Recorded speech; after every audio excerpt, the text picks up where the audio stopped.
So what were you saying about the past? So this is, yeah, maybe we should just preface by this is our after talk we do, and this is the after talk from the timeline transmission. Yeah, it was very interesting. They were saying how growth is the new marker of time, as opposed to death or aging or other markers, that what we would consider as negative things, ailments. Yeah, so you were saying something about the past? Well, yes, it feels more and more like I toggle between a higher state and then anchoring in my frequency to past experiences. And it seems like it's more, Or you were saying something about forget the past. That's what you were saying. yeah, it's becoming easier and easier to let go of the past and past ways when they come up and they're drawn out. And it's like, why am Well, I I think holding a this? lot of people struggle to let go of the past, and here's why. I mean, there's many reasons that people struggle to let go of the past, but when you're shifting into your eternal nature, in other words, you're shifting your attention into your eternal nature, um, you need to reframe the way that you're looking at past, right? So we just talked about the timeline of growth. So it's not like you just like, oh, I'm not that anymore, I'm letting go. Instead of it, it's this kind of enjoyment of watching yourself from the viewpoint of being an eternal being move through these identities and identity shifts and paths to see how far you've expanded, right? So Mm-hmm. now we're not trying to let it go. We're using it as a reference point of time, of a journey, Right, a marker of a journey. And then when you do that, it changes the flavor of your relationship to your past. right, It's no longer an identification. It's no longer something you need to heal. It's no longer something that you need to forget. right. It's like you have a closet and it's one of the costumes or an old pair of shoes or a Yeah, and shirt you that have say, clothes. wow, Yeah. wow, now I can really see how far, how how my journey has been. Now I can really Yeah. see my movie, right? And Yeah. that is our new, that's the time of the eternal. Yeah. The time of the eternal isn't saying, well, 2000 years ago, it's it's not marking time in that way that we think of time, right? Right. Time has a different definition to the eternal. It's still a word, it's still a concept in the eternal, but it's not defined in the same way. And so that's really what they were talking about, is this understanding a bigger definition of time. Right. So this bigger definition of time, which is really about experience, um, of expansion, Right. it still contains the old definition of time, but it's a look where I've come from in my experience of time. That's part of the expansion. Right. I went from this to now I mark time in this expanded way. Yeah. Now your wardrobe is limited, unlimited. It's endless. Yeah, you're viewing it from that's I use death as a marker of time. That was one costume I wore. Hmm. Now I'm putting on an eternal identity that marks the ticking of time, if you will, Right. as um, as more growth, uh,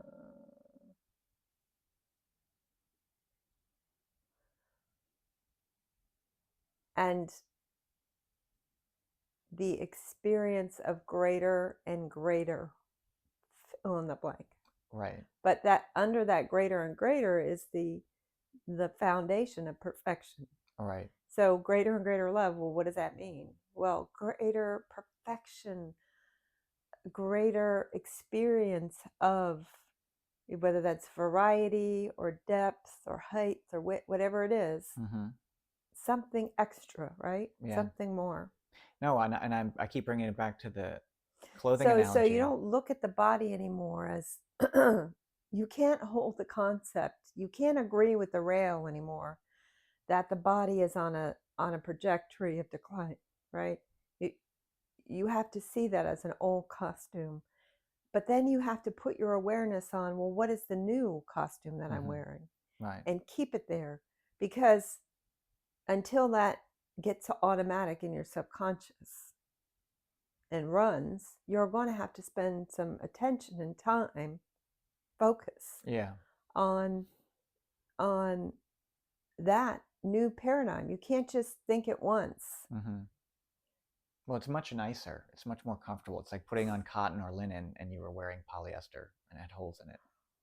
So it's just much easier, is I guess what I was getting at, like donating it to Goodwill. It's like, yeah, I don't, I mean, well, it goes in a dresser, but the point is you have an infinite closet now and much more comfortable clothing. That's not the best analogy, but Yeah. yeah. Anything else that you learned? Um, yeah, it's funny, the villains of death. You know, this is why the mastery of consciousness thing and how that ties in. I pose the question because while it's all you, you are not the only being. Other beings exist. So I was wondering, are you disrupting their mastery, right? Like if somebody had taken away your experiences or mine that we were working on, would that impede our growth, right? Or somebody that was experiencing, poverty or Yes, a so they sickness. answered that. What did you learn? Yeah, no, well, it's interesting to integrate, but yeah, the short answer is no, which is good. It's a relief. So the mind doesn't come up and stop you, Well, but why? because the mind will come up and say, well, I shouldn't No, disrupt but why anything, is that good? because it takes it releases you, it frees you to do what it is that you feel guided to do in your consciousness, the desires of your heart. When you follow the thread back, the being, the higher self that comes through, Now, why does it not impact somebody else's journey? because it's all your consciousness. See, that's the important thing, is life is no different than you laying in bed and having a dream. When you wake up and you have dreamt something negative about that person or positive, does it have any impact? Yeah. Now, I mean, if you're consciously dreaming, right, then that's you with consciousness, with the power of truth, which is consciousness, you recognizing that you are the dreamer, then yeah, you might see an impact on that person because you are the creator. But the typical person, if they have a dream, they don't think it does anything to the other person. Hmm. If they dream they murdered somebody, or they gave somebody $1 million, they don't call them up and say, "Did you get that $1 million? Hmm. Are you still alive?" Hmm. You know. So, but so that's the important thing. And this is, you know, I want to say that because that's important. But it also, so it's not a this or that, it's also an and. It is an and. So when you have an individualized consciousness in their own dream, and perhaps they're dreaming themselves sick. Now, if you can dream them well, they'll be well in your reality. But what may happen is that now opens up to them as a possibility in their book of life that they're pulling from, that Hmm. they couldn't get to. Hmm. If it's kind of like you put a hand on their shoulder while they were dreaming their dream, and that helped them remember this possibility. Right. So even though we're all in our separate dreams, Hmm. we still can impact each other. Now, everything is free will. You can't do it without their consent to come in. If they really want to be healed, then you will have played a part in dreaming in your dream that they're well. You will have contributed when they're ready, when they're done with sickness and they want that. But in your dream, I, as the speaker in my dream, I am capable of dreaming somebody well and them being well. If I dream them well, if I dream them well, or I have a desire for them to be well, and they're not well, what that means is there's still conflict in me. Right. And that's why I voice that, the inner conflict, the various ways that that can come up. But you can just see that as, rather than bad or good, you just see that, oh, interesting. What could it be? How do I move my dial slightly so that I get on the right channel? I just have some fuzz in there. I'm not right there yet. Some people spend lifetimes doing that, and that's wonderful. Does it matter when you wake up from the dream whether you get it perfect or not? Sometimes you get tired of the dream, and many of us were tired of the world of death dream, which is why we decided to collectively and collaboratively in our own bubbles of dreams, of our dream, do this with others in like the Buddha field or whatever you want to say, to dream this dream of birthing oneself out of a mortal body through without the gate of death. What would that, I mean, why is that not possible if I can think of it? Right. Why is that not going to happen if I desire it? Right. And so to me, it's like we got bored of that game. Right. I mean, it was great that you could exit through death and not come back to that and be somewhere else. That was great. Yeah. We created that. But then we decided, well, hey, Yeah.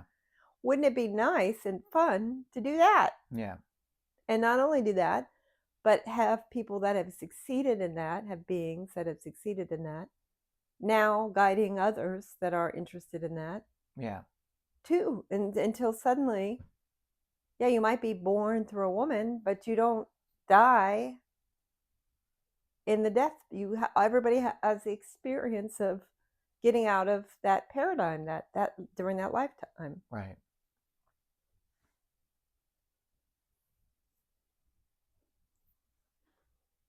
Anything else that you were kind of like, oh, that's interesting?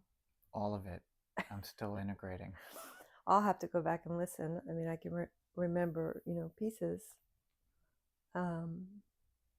But yeah, all right. That's it. Thank you.